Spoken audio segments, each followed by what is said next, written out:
Welcome. Today's topic is on a widespread issue that affects at least half of our country: divorce. American Psychological Association writes about 40 to 50% of married couples in the United States divorce. And divorce sadly inflicts many deep wounds. New York Times reveals that many divorced Catholics no longer feel welcome to receive communion, or sometimes not even feeling welcomed in the church. They feel separated from God and sometimes feeling judged because of their divorce.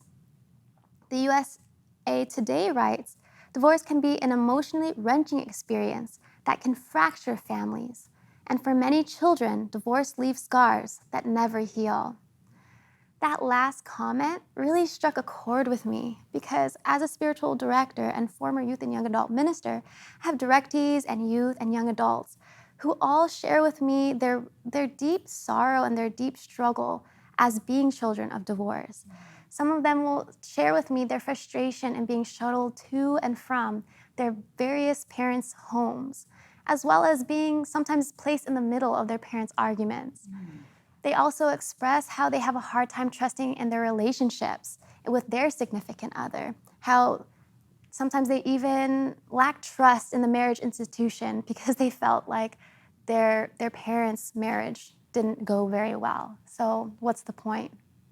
And so there are a host of issues and struggles and wounds that our youth, young adults, and children of divorce feel. Shalom World asked women what they think about healing from divorce. 1, 2, 3, 5. 20, maybe more. Probably too many to count. I actually come from a divorced family, so I have very firsthand experience with it. So, because I've recently experienced that in the last 3 years, actually, I've had several people come into my life who have had that same experience. I'm a product of divorce too, but today there are more so than there ever was. I know people that have gotten divorced after 50 years of marriage. I know people that have gotten divorced after not even 1 year of marriage. So I know many, and for all different reasons. I have a couple friends whose parents are divorced. While I don't know many, I know a lot of people that have been divorced and how it can affect the family dynamics. I actually received an annulment, but just having that experience made me more compassionate towards those people who have gone through that, and you don't know what's going on in a relationship. But I think that there's some really good healing processes in place within the church to help bring families together and help each other through that healing process. Let them know that they're not alone, that they really need to rely on one, and that is through the church, Jesus. Be available. I think a sense of community is something that may be lacking and become absent in the face of a divorce. And so I think being present and being attentive to that. Being strong for my kids so they know they too would get through such a difficult thing. if the parents still try to stay unified and not put the children in the middle, because that can make the situation even worse, as difficult as divorce is when the parents fight with each other. Just letting them know that they're still loved, and that will always be the case. They'll always be loved no matter what. Well, first to love them, not to use them as pawns against the spouse, and to let them know that you care. Maybe addressing them where they are and just allowing them to talk it out and have their feelings, letting them know that it was not anything that they did or did not do, which I think happens a lot. They feel guilty or they feel responsible in some way. Letting them know that there is hope for them. I think divorce can be very damaging to children, and so to just let them know that they're loved and that it's nothing that they did, it's not their fault. I think many times children can take it very personally. I'm not sure. I've seen what it does to children, and I don't really know how to solve for that, other than perhaps just having both parents there in a loving, present way for them, and being realistic. Like, yeah, it didn't work out, but just trying to put the focus on them. As a church and just as a faith community, being able to support them in their life and share with them how important they are to God and to each one of us as children of faith. Thank you so much for sharing your thoughts with us. So I went on a deep dive through social media to see what other people had to say on this topic.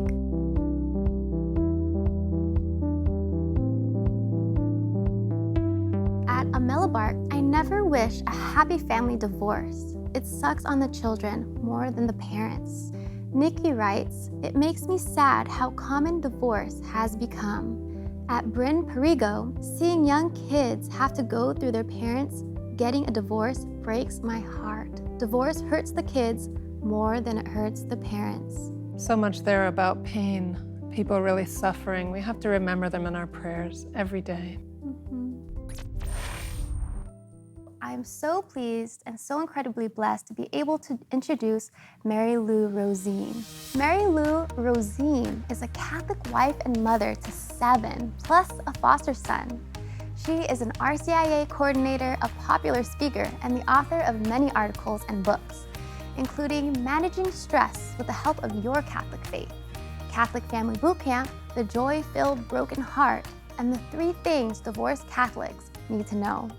Welcome. Thank you so much for being here with us, Mary Lou. Thank you for inviting me. It's a pleasure to be here. We're so happy to have you with us, Mary Lou. And just to put you in context for our viewers, you're a child of divorce. You were divorced yourself as a young woman. The marriage was annulled. You were remarried in the Catholic Church. You've been a stepmom, a foster mom, and a mother to your own 7 children. You're also a leader within your parish community in various roles. So you have a wealth of knowledge and experience in terms of helping families to heal from the wounds of divorce. Could you give us some of sort of your favorite tips on how families can start that process? I sure would. Thank you for asking me. I think the biggest thing to remember is that Jesus is the divine physician. I think sometimes we think that we can control our own healing, and we can't. So we need to give it over to the Lord, but we have to cooperate by, with His grace, by giving it to Him. I like to picture putting my sorrows and sufferings, my frustrations in a basket and handing them over to the Lord and letting Him just dump that back on me as, grace. It's such a beautiful, I use a lot of imagery when I pray and when I meditate. And that's one of the images I like best, just to think about that. The second thing I would say is to really encourage healing. My own mother was a wonderful example of that. In spite of the pain and frustration that she went through during her divorce, she always encouraged my siblings and I to have a good relationship with our father. And at one point, I was very angry with him and wasn't speaking to him.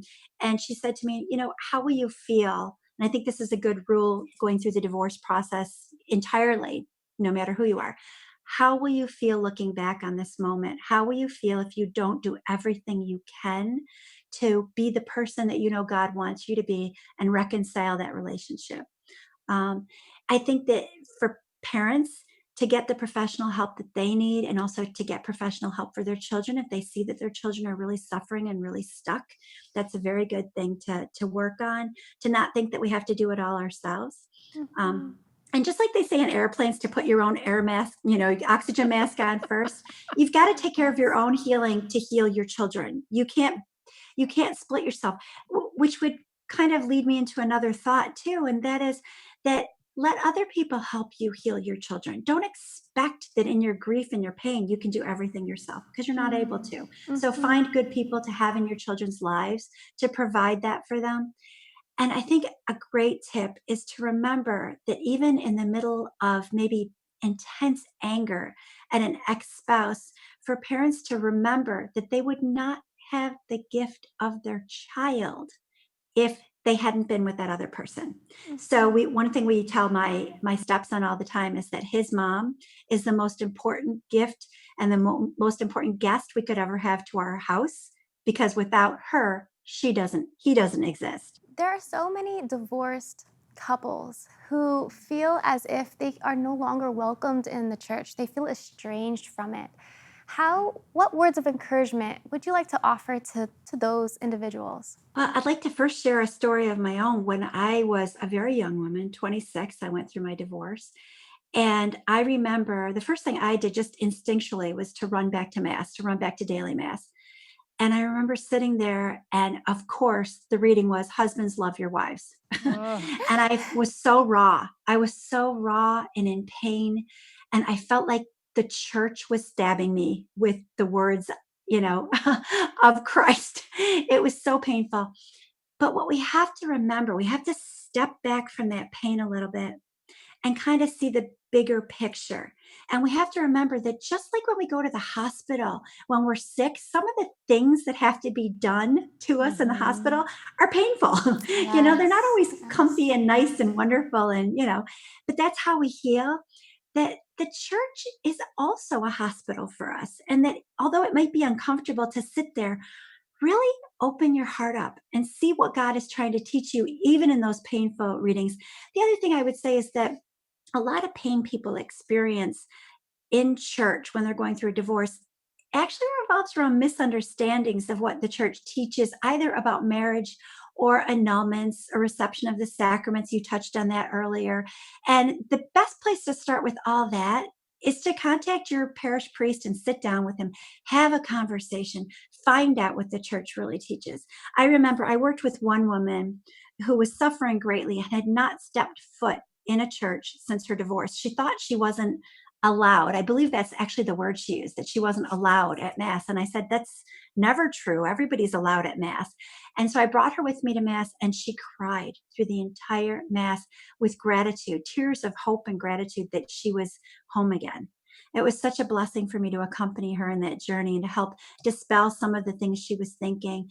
And, that would take us 3 hours to talk about all the teachings of the church around that. But to just talk to your parish priest and maybe get some clearer understanding of what the church teaches, and know that you are welcome. You are always welcome at Mass, no matter what your circumstances. Thank you, Mary Lou. What are the most common misunderstandings about divorce in terms of what the church actually teaches? Yeah, well, I would say, one of the biggest things is that on annulments. Annulments are decisions on validity and not legitimacy. I think people get that confused and they think, oh, the church is saying that I was never married, so they're saying my children are illegitimate. That is not at all what the church teaches. So, what the church does, let's just kind of put it in context. What the church does is it looks back to the very beginning of your marriage, and it wants to know if there was ever a valid union. So they look at the 4 things that would make up a valid union, whether you entered into it freely, faithfully, with an idea of permanence, and open to children. And those are all very complex issues. I would say that, in some of those things, just by nature of how young people get married, or the fact that they haven't been well catechized, or maybe they had a terrible pre-cana and they didn't understand what they were undertaking, a tribunal will look at that information and see whether or not a valid union ever existed. And I can also tell you from my own experience of having to go through that process, and they have made it much easier now I should say much less complicated. I don't want to use the word easy, but when I went through my annulment process, you had to pretty much write a book about your entire marriage. It was a very long, drawn out process. But I can say that they streamlined it to make it a little more user friendly, shorter. But what it does do, going through that process and looking at your own marriage, it opens your eyes to where you were when you got married, the mistakes that you made. And for me, it was really healing to look at how immature I was when I was married the first time, and how I put so much on a very young man to fulfill my expectations of happiness, which was completely a wrong idea about marriage that I think a lot of people still hold today. So I think it's healing. And I think that is something that people need to get past, not be afraid of that process. There's a lot of great programs out there. Lisa Duffy just wrote a great book about healing your hearts going through the annulment process. It's kind of a companion. It walks you through it. I think my little book can help people understand it and not be so afraid of it. And again, talk to your parish priest and find out what the church really teaches. And some of those misunderstandings will fall away. As just a follow-up question to that, Mary Lou, Sure. When can a divorced Catholic receive or not receive Holy Communion? Okay, again, there are so many micro issues on that. I think that the safest answer for me to give you is have them talk to their parish priest. But I can tell you generally, none of us should receive communion if we are outside of a state of grace, right? So I think to start with talking to the priest, perhaps a confession, is where you need to start going to confession. If you are married, but not remarried irregularly, and not living with anybody, not living in anything that would go against Catholic Church teaching, after a conversation and possibly confession, you should be able to receive the Eucharist again. again, those issues are so complex that sometimes there are exceptions to the norm. And I think that the safest thing to do is talk to your priest and find out. But that's a generally just think about being in a state of grace. And we should all, that should be a good rule for all of us, right? Just looking at our own lives and saying, okay, where am I? And if I have any questions about if my ability to receive a sacrament, I should be talking to my priest. So that's not necessarily a divorce answer. It's a normal Catholic answer. Yeah. Right. Mary Lou, you spoke earlier about how the church is a hospital. Those are the words that you put it. So, how does following Christ help families reclaim their joy? This is my favorite subject in general. Reclaiming joy is my favorite subject. The first thing I would say is, as Catholics, we have this beautiful image of redemptive suffering, right? So suffering draws us close to Christ on the cross. I always tell my catechism classes, if Christ wanted to, he could have just said like ponies and rainbows, and we would have all been redeemed. It could have been so easy, but he chose to do it by suffering on a cross for us. So tying our sufferings to his on the cross, a lot of times my meditation is just to sit in front of a crucifix and just immerse myself in it. The other thing is Mary in two ways. Mary as our mother. And remember, when we're talking about children again, Mary is their mother. So as much as we love our children, she loves them more. And God, as a father, he loves them more. So one of the images I like that I was praying about before coming on your show is really just tucking your children onto the lap of God or onto the lap of Mary and letting her or him just stroke their hair and love them. And I think it's a beautiful meditation to just spend time in prayer thinking about that and teaching your children that they have heavenly parents who love them. We are imperfect as parents. All parents are imperfect. We try so hard. We want the best for our children. But Mary and God, they're the perfect parents for our kids. So giving them that gift of seeing them that way is a beautiful thing. One of the things I talk about in, the Joy-Filled book and in Managing Stress is turning our stress. I talk about this a lot when I speak to groups too, turning our stress and our pain into action. It's such a beautiful thing. That's what the saints did. You find that a lot. There's so many examples of saints that turn their own pain into action and help others. We can become so isolated when we're in pain and want to close up and just put our head under the covers and, disappear from the world. But when we reach out and do the opposite of that, we find that we ourselves are healed by that action. The other thing that I think following Christ does is, look to the examples of the church and the saints. Saint Joseph, as a step parent and a foster parent, Saint Joseph has been an incredible example to me. I think of that moment when Jesus is missing, and what it must have felt like to be Saint Joseph when he says, well, I was in my father's house. Didn't you know I'd be in my father's house?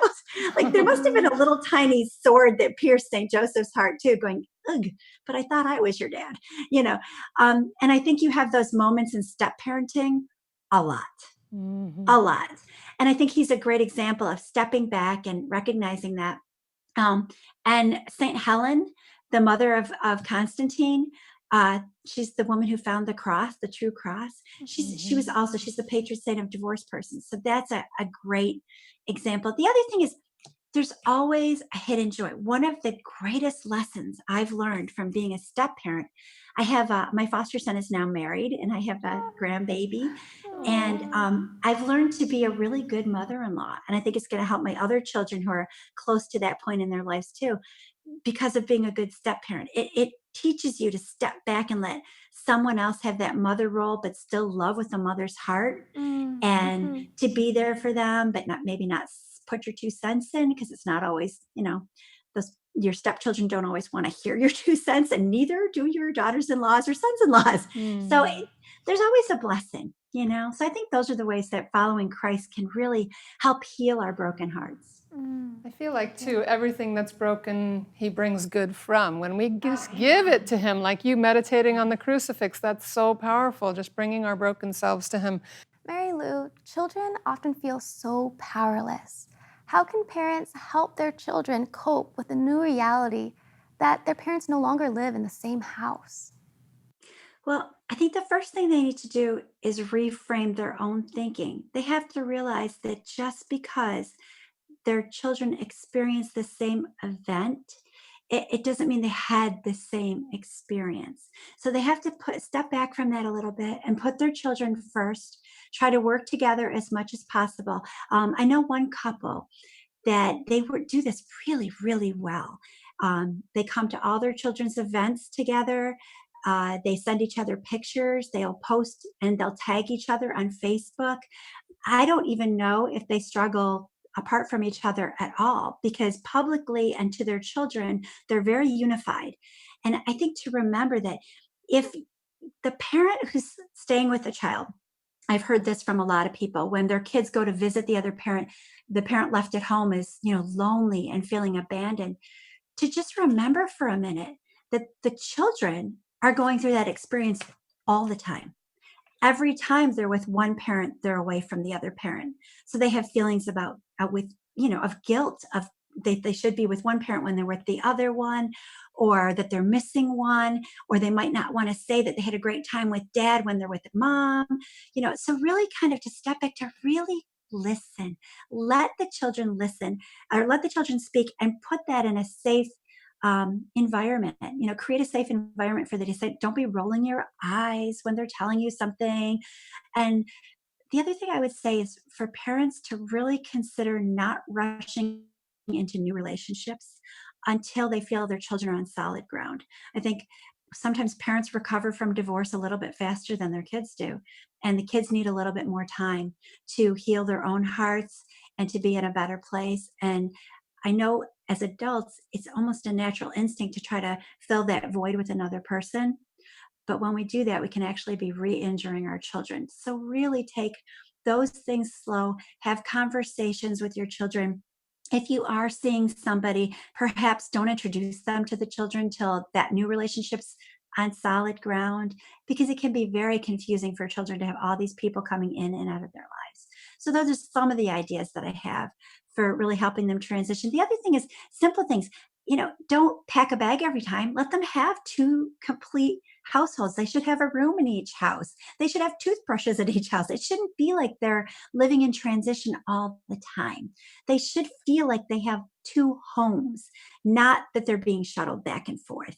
I think that's a really important tip for people to just make their kids comfortable and make sure that they have things that they enjoy at both houses, so that instead of it being a bad thing, they can actually look at it like a double blessing. I remember we used to like to do two Christmases. Two Christmases is fun. So, and again, we talked a little bit about how some of these experiences can really help you prepare you for adulthood. Well, when your own kids get married, or when you get married and you have two households, you have in-laws and your own, it won't be such a strange transition for someone who's been through that in a divorce situation. So, you can make the best of it and learn from it. How can the greater faith community help to welcome these families suffering through divorce and separation, help to reach out to them, nurture them, and support them through this journey of healing? The first thing I think we can do is help them feel included. Say hello, reach out. I remember hearing a story about a woman once who was sitting and she started to sob silently, and the woman behind her just put her hand on her shoulder. That's all it took. She felt loved and wanted, and included in the church. We've talked about why people would feel excluded. Sometimes I think divorce can be really difficult because I lost all my friends. I had to move away from where I lived, and I lost all my friends, all my support system. So I came back to my own family and had to build a new support system. So I think to reach out to and include those divorced families in your own family is really helpful. Go to basketball games that their kids are involved in, include them in Thanksgiving dinner, that kind of thing can be really helpful. I think sometimes we think of church as a building. We've got to think outside of that. We have to think of including people in our daily lives. I think the divorced families themselves need to advocate for themselves. They need to speak up and say, I need respite. I need help. I need help with my kids. I need a program at my church. Rose Sweet has a great DVD series for Catholic divorce survival. Implement, if there isn't one as a divorced person, go ahead and start one, get the series or talk to your pastor and see what you can do about implementing that in your church. I I think what I hear from youth ministers most often is they really want the kids of divorce to be brought to their youth groups. I think what happens is parents that are going through divorce, sometimes we get so isolated because we're in pain. And so without meaning to, we keep our kids away from this community that could be so beneficial to them. So reach out. Maybe you call, maybe as a youth pastor, a youth minister rather, or somebody else who works in youth ministry, you reach out to a family who's going through divorce and say, hey, can I drive your kids? Can I bring them to youth group for you? We have a family that we're friends with that it's a divorced dad, and he has 5 kids. And when we initially met them, that was one of the first things my family did for him, was we said, hey, you want to talk about what you're going through? Can I drive your kids? We live pretty far away from church, and they also live near us. I said, let me drive your kids to youth ministry every single week. And we did that. And now we've been friends with them for 4 years. And he's met a lovely woman. He's getting remarried. The kids are awesome. So things like that can really help. We can be a community.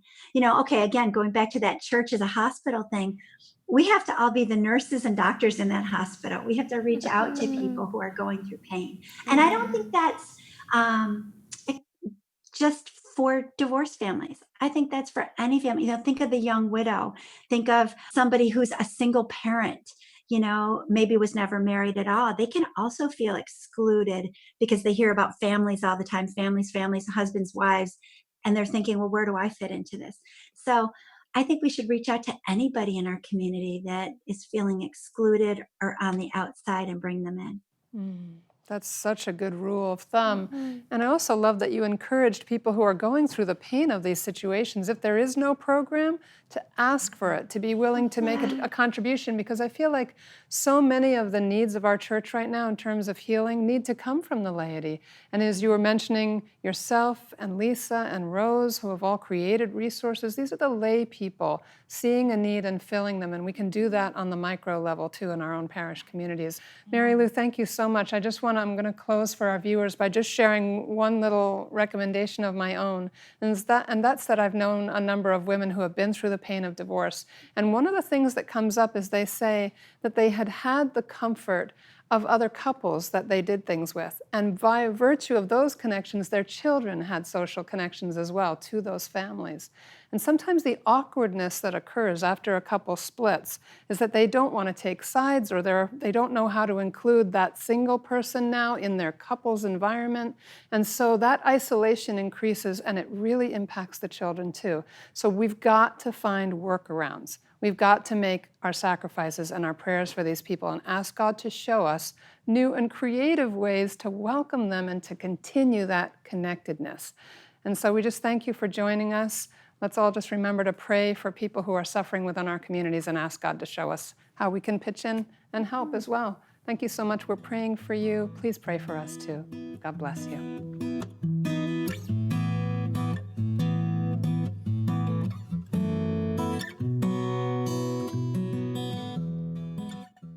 Jesus said, go out to the whole world and announce the good news. And that's what Shalom is doing.